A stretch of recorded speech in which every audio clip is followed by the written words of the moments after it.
Welcome back.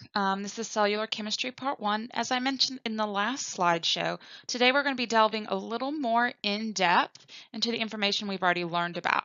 So we're going to look some more at those chemical compounds that we've talked about so far and really understand where they are in our bodies. We talked about in our last PowerPoint where we can find chemicals in our body. We know that a chemical is a substance made up of elements or molecules. If it's made up of more than one type of element, it is called a compound. And living things are composed of two main types of chemical compounds. So I want you to take a second and quiz yourself, what are those two main types? Think back to that graphic organizer we did with our last PowerPoint.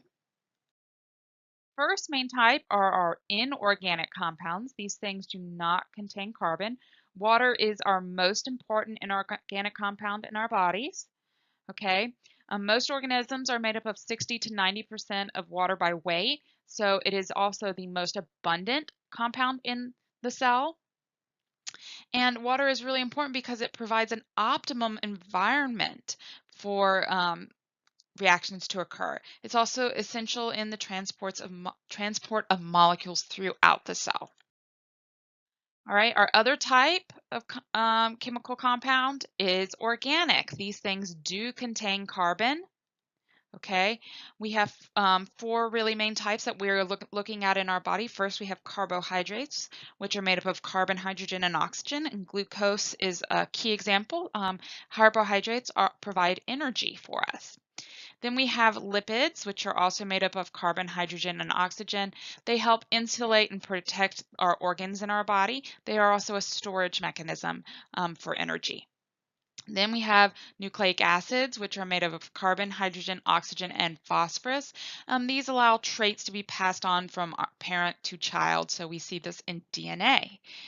And then our last thing are our proteins. These are made up of carbon, hydrogen, oxygen, nitrogen, sulfur, and phosphorus, and they provide specifically shaped molecules that carry other molecules and just make up structures in our body. So for example, we have hemoglobin, which carries oxygen to our cells. All right, so where can I find these in our body? So we can test these. First, we can test for the presence of carbohydrates using indicators such as iodine. Iodine will change from blue to black, will change to a blue to black color in the presence of starches. We have a lovely picture here of iodine, which sort of has an orange color when you first start. When you drop it on a potato, it sort of turns this blue-black color. All right. The six essential elements, CHNOPS, are essential to life because they help maintain homeostasis. We keep talking about that word, homeostasis. Okay? Each type of molecule performs a specific job, both organic and inorganic compounds within the body. Okay? So everything has a specific job within the body. Let's talk more about where we can find chemicals in our body. So hydrogen is donated and accepted by weak acid-base pairs to help us regulate the pH in our bodies because pH can't get off whack or we're dead. These weak acid-base pairs we call buffers, okay?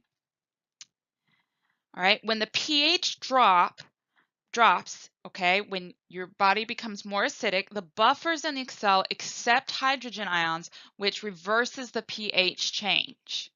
Okay, when the pH rises, the buffers donate hydrogen ions, okay, to fight that pH change. All right.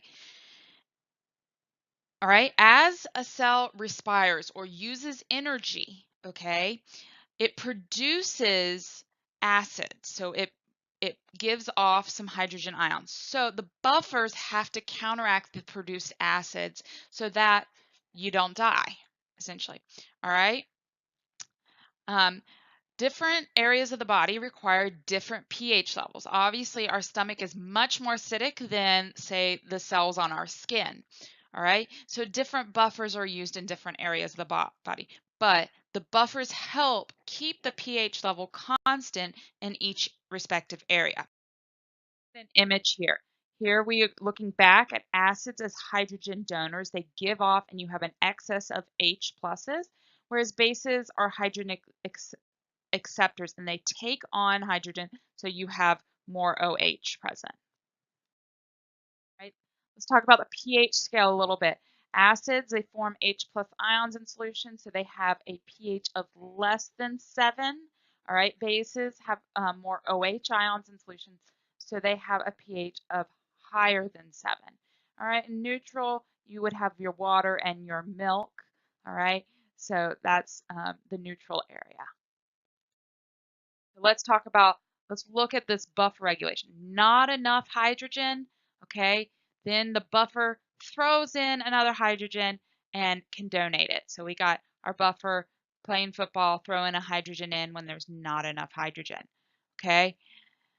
Too much hydrogen, okay, the buffer accepts the hydrogen like a football player catching the football, okay? So it can be the quarterback or the receiver. In the end, the pH ends up just right and we have a big old smiley face. Now, sometimes our bodies struggle to do this themselves, so we add some artificial buffers, our Tums, Maalox, Mylanta, and Rolade. You take these when you have too much acid and you need help regulating your acid in your stomach. All right. So our next question is, how does synthesis provide important organic macromolecules using 6 essential elements? That is one big question that makes no sense to you, but what it boils down to is let's talk about these compounds that exist in our body. First, we have carbohydrates. All right, we know that they're made up of carbon, hydrogen, and oxygen, but they're in a specific ratio. You have 1 carbon to 2 hydrogens to 1 oxygen. All right, the subunit, aka the monomer, mono meaning one, mer, is called the monosaccharide. Mono, one, saccharide meaning sugar. All right, many monosaccharides can come together and they form larger chains called polysaccharides. All right, in plants, the monosaccharide is called glucose. All right, and it bonds with other glucose molecules to form starch or cellulose. All right, the starch can be used as food, like the white of the potato. Potato is starch, or the cellulose can be used to build the stem and the leaves. Okay, in animals, excess glucose bonds together to form compounds called glycogen, all right, which is used for short-term energy storage. All right, glycogen is found in the liver and in muscles. All right, so here's some examples. Glucose is a monosaccharide. It is a simple sugar, right? It's got this six six-sided hexagon. Well, all hexagons are six-sided, but it makes a hexagon. Then we have sucrose, which is a disaccharide, di meaning 2. That's table sugar. It is a combination of glucose and fructose, so a 6-sided sugar and a 5-sided sugar. Starch, we just talked about, is a polysaccharide. You find it in corn. Functions of carbohydrates. So carbohydrates are used for energy. So when we digest carbohydrates, energy is released. Okay, glucose is then used in cellular respiration. Monosaccharides provide an immediate, fast, quick energy source. Okay, starch and glycogen are short-term energy sources because they can be broken down pretty quickly in minutes, hours, or days to provide glucose for energy. So they're not as fast as a monosaccharide, but they're still pretty quick. All right, some carbohydrates are very stable and can be used for structure and support, such as cellulose in the cell walls of plants. Okay, and they also exist on the surface of cell membranes as identifiers. So they're like name tags. So they hang off and they say, hey, I'm a muscle cell, or hey, I'm a liver cell. So they are the name tags. All right, so let's look at the next type of cell compound type.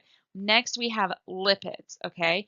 There are several type of lipids, but they all contain a subunit of glycerol and then fatty acids made of carbon, hydrogen, and oxygen. Try to say fatty acids 3 times really fast. It'll give you a good laugh. All right? These make a macromolecule. It looks like an E. So we have our glycerol chain here. Not very good at drawing with this. And then we have 3 fatty acids making up our E shape. All right. Phospholipids also contain a phosphate group, and these are what make up the cell membrane. All right. Steroids are lipid rings, okay, and they're used for cell communication. Those are what make up our hormones, okay, or you can make artificial hormones and take steroids and be kicked out of some professional sport. All right, so fats can be either saturated, okay, which means they will generally be a solid at room temperature, such as lard or your Crisco. All right, or they can be unsaturated and they'd be a liquid at room temperature. Your examples would be like olive oil or canola oil.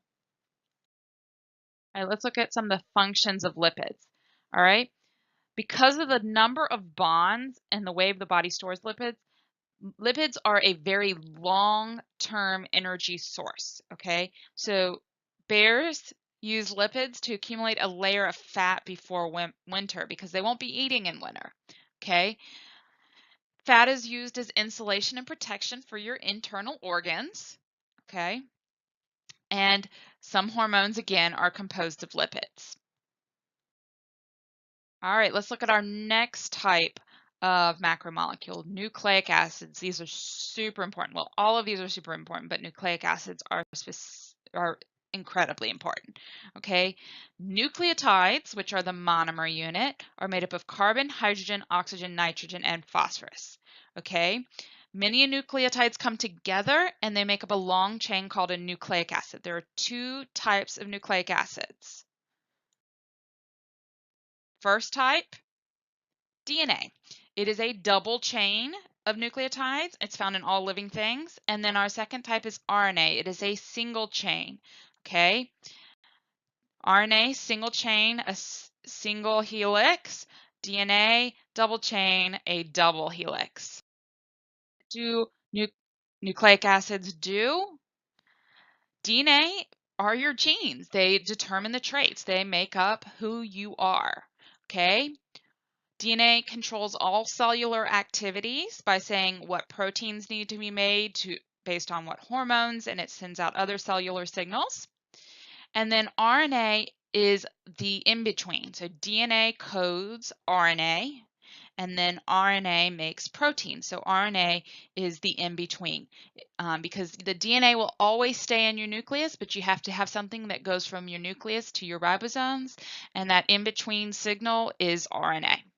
So this is the end of cellular chemistry part 1. Next time we will talk a little more about proteins, we'll talk about enzymes and activation energy. Have a great day. Look forward to talking to you more about this in class.